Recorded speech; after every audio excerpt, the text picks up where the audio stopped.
सुप्रभात प्यारे बच्चों। आशा करती हूँ आप सभी स्वस्थ होंगे।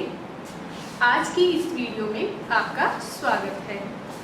मैं हूँ प्रियंका, आपकी हिंदी की अध्यापिका।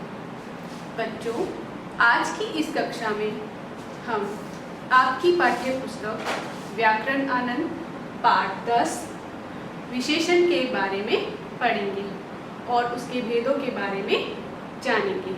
तो आइए शुरू करते हैं। विशेषण। विशेषण का अर्थ है विशेष या खास। आइए हम उदाहरण के माध्यम से समझने का प्रयास करते हैं। नारियल का पेड़ ऊंचा है। किसका पेड़ ऊंचा है? नारियल का। तो ऊंचा यहाँ पर क्या है? विशेषण। ऊंचा किसकी विशेषता बता रहा है? नारियल के पेड़ की। भारतीय सैनिक वीर है। वीर कौन है? भारतीय सैनिक। तो भारतीय सैनिक की क्या विशेषता है? वीर। मैं लंबी हूँ। मैं कैसी हूँ? लंबी। तो यह लंबी क्या है? मेरी विशेषता है। भारत एक विशाल देश है। भारत कैसा देश है? विशाल। तो विशाल यहाँ क्या है? इसकी विशेषता। तो इन वाक्यों में ऊंचा नारियल के पेड़ की, वीर भारतीय सैनिक की, लंबी मेरी तथा विशाल भारत देश की विशेषता बता रहे हैं। तो यहाँ पर ये विशेषता किसकी बता रहे हैं? नारियल का पेड़ क्या है? संज्ञा। भारतीय सैनिक भी क्या है? संज्ञा। मैं क्या हूँ? सर्वनाम। और भारत क्या है? संज्ञा। तो इस तरह से ये क्या कर रहे हैं? संज्ञा और सर्वनाम की विशेषता बता रहे हैं। तो अतः हम यहाँ क्या कह सकते हैं? हम ये कह सकते हैं कि संज्ञा या सर्वनाम की विशेषता बताने वाले शब्दों को विशेषण कहते हैं। विशेष्य। जिन शब्दों की विशेषता बताई जाती है उन्हें विशेषण कहते हैं। किन शब्दों की विशेषता बताई जाती है? संज्ञा और सर्वनाम की। तो आइए उदाहरण के माध्यम से समझते हैं। लड़की सुंदर है। किसान मेहनती है। सुंदर कौन है? लड़की। मेहनती कौन है? किसान। तो यहाँ पर जो लड़की और किसान शब्द है ये विशेष्य है, यानी कि संज्ञा और जो सर्वनाम शब्द है वे ही यहाँ पर क्या है? विशेष्य। तो जिन शब्दों की विशेषता बताई जाती है वो क्या कहलाते हैं? विशेष्य कहलाते हैं। विशेषण के भेद। अब हम विशेषण के भेदों के बारे में बात करेंगे। विशेषण के 4 भेद है। गुणवाचक विशेषण, संख्यावाचक विशेषण, परिमाणवाचक विशेषण, सार्वनामिक विशेषण। अब हम एक एक विशेषण के बारे में विस्तार पूर्वक बात करेंगे। सबसे पहले है गुणवाचक विशेषण। गुणवाचक विशेषण क्या है? जिन शब्दों से संज्ञा या सर्वनाम के गुण, दोष, दशा, आकार, अवस्था, रंग, रूप, स्वाद आदि का बोध कराते हैं वे गुणवाचक विशेषण शब्द कहलाते हैं। आइए हम उदाहरण के माध्यम से समझने का प्रयास करते हैं। मेरी साड़ी नीली है। मेरी साड़ी का रंग कैसा है? नीला। तो यहाँ नीला क्या है? विशेषता है। नीला साड़ी की विशेषता बता रहा है। दूध मीठा है। दूध कैसा है? मीठा। मीठा इसकी विशेषता है। यह कमरा वर्गाकार है। कमरा कैसा है? वर्गाकार, यानी कि ये आकार बता रहा है। हिंदी भाषा सरस है। सरस का मतलब है रस से युक्त। यह भी एक गुणवाचक विशेषण है। तो यहाँ पर इन वाक्यों में नीली, मीठा, वर्गाकार, सरस ये गुणवाचक विशेषण के भेद हैं। आइए इसके आगे इसके बारे में बात करते हैं। गुणवाचक विशेषण रंग, यानी इसमें सभी रंगों के बारे में बात करें। लाल, नीला, पीला, हरा, ये सभी रंग है। ये भी गुणवाचक विशेषण के भेद है। आकार, गोल, चौकोर, वर्गाकार, आयताकार, ये सभी गुणवाचक विशेषण के ही भेद में आते हैं। रंग, काला, गोरा, सफेद, ये सभी गुणवाचक के ही भेद है। क्या है हमारा? संख्यावाचक विशेषण। संख्या से क्या समझते हैं हम? संख्या का अर्थ है गिनती, जो कि आप गणित की कक्षा में पढ़ते हैं, जिसको हम गिन सकते हैं, गिनकर हम बता सकते हैं। वे संख्यावाची शब्द जिनकी हम गणना कर सकते हैं, गिन सकते हैं, वे शब्द जिसकी हम गिनती कर सकते हैं संख्यावाचक विशेषण कहलाते हैं। संख्यावाचक विशेषण के 2 भेद है। जब हम भेद के भी भेदों की बात करते हैं तो उन्हें उपभेद कहते हैं। क्या कहते हैं? उपभेद। पहला है निश्चित संख्यावाचक विशेषण और दूसरा है अनिश्चित संख्यावाचक विशेषण। निश्चित संख्यावाचक विशेषण वे विशेषण शब्द जो निश्चित संख्या की जानकारी देते हैं या उसके बारे में बताते हैं, वे निश्चित संख्यावाचक विशेषण कहलाते हैं। आइए उदाहरण के माध्यम से समझते हैं। कक्षा में 30 छात्र बैठे हैं। कितने छात्र बैठे हैं? 30। बच्चे बस में जा रहे हैं। 4 बच्चे बस में जा रहे हैं। कितने बच्चे बस में जा रहे हैं? 4। बस्ते में 5 पुस्तकें हैं। कितनी पुस्तकें हैं? 5। तो यहाँ इन वाक्यों में 30, 5 और 4 जो है वो निश्चित संख्या का बोध करा रहे हैं। तो यहाँ पर जो 30, 5 और 4 है ये निश्चित संख्यावाचक विशेषण है। दूसरा है अनिश्चित संख्यावाचक विशेषण।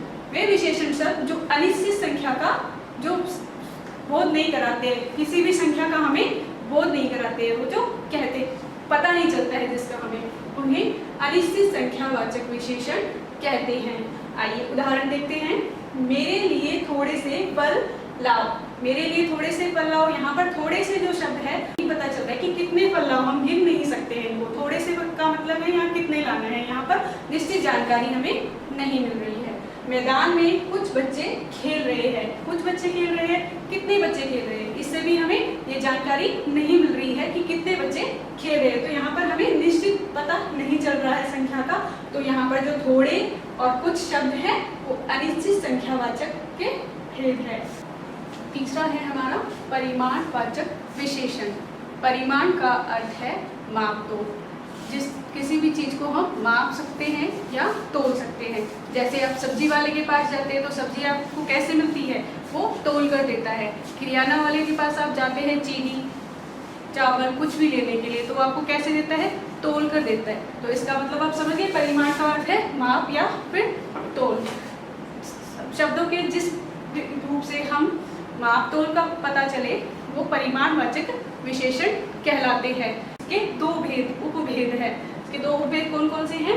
निश्चित परिमाणवाचक विशेषण, अनिश्चित परिमाणवाचक विशेषण। निश्चित परिमाणवाचक विशेषण जिन शब्दों से उसकी निश्चित माप तोल या उसकी मात्रा का पता चले उन्हें निश्चित परिमाणवाचक विशेषण कहते हैं। आइए उदाहरण के माध्यम से समझते हैं। 2 लीटर दूध लाओ। कितने लीटर दूध लाने के लिए कहा है? 2 लीटर। यहाँ 2 लीटर क्या है? परिमाणवाचक विशेषण का भेद है। यहाँ पर 2 लीटर क्या है? निश्चित परिमाणवाचक विशेषण। 4 किलो चावल दो। यहाँ पे कितने किलो चावल मांग रहे हैं? 4 किलो। तो यहाँ 4 किलो क्या है? निश्चित परिमाणवाचक विशेषण का भेद है। अनिश्चित परिमाणवाचक विशेषण शब्दों के जिस रूप से उसकी निश्चित मात्रा का या माप तोल का पता ना चले वे अनिश्चित परिमाणवाचक विशेषण कहलाते हैं। जैसे मुझे थोड़ी चीनी चाहिए। मुझे थोड़ी चीनी चाहिए, यहाँ पे थोड़ी जो शब्द है मात्रा नहीं बता रहे, ना ही कोई माप तोल बता रहे, तो यहाँ हमें निश्चित जानकारी नहीं मिल रही है। सारा दूध पीना है। सारा दूध पीना है, कितना पीना है, कोई भी मात्रा हमें पता नहीं चल रही है। तो यहाँ पर जो थोड़ी शब्द है और सारा है वो अनिश्चित परिमाणवाचक विशेषण के का बोध करा रहे हैं। अगला है हमारा सार्वनामिक। सार्वनामिक वे शब्द जो संज्ञा से पहले आकर उसकी विशेषता बताते हैं, वे सार्वनामिक विशेषण कहलाते हैं। यह पुस्तक किसकी है? यह पुस्तक किसकी है? तो पुस्तक जो है एक संज्ञा शब्द है और यह जो शब्द है सार्वनामिक विशेषण है, वो पुस्तक से पहले आकर उसकी विशेषता बता रहे हैं, इसलिए वह सार्वनामिक विशेषण का भेद है। अब आप सोच रहे होंगे कि यहाँ पर मैम सर्वनाम तो नहीं पढ़ाने लगी है। जी नहीं, मैं आपको यहाँ पर विशेषण का ही भेद बता रही हूँ। सर्वनामिक जो है एक विशेषण का ही भेद है। सर्वनाम और सार्वनामिक में क्या अंतर है?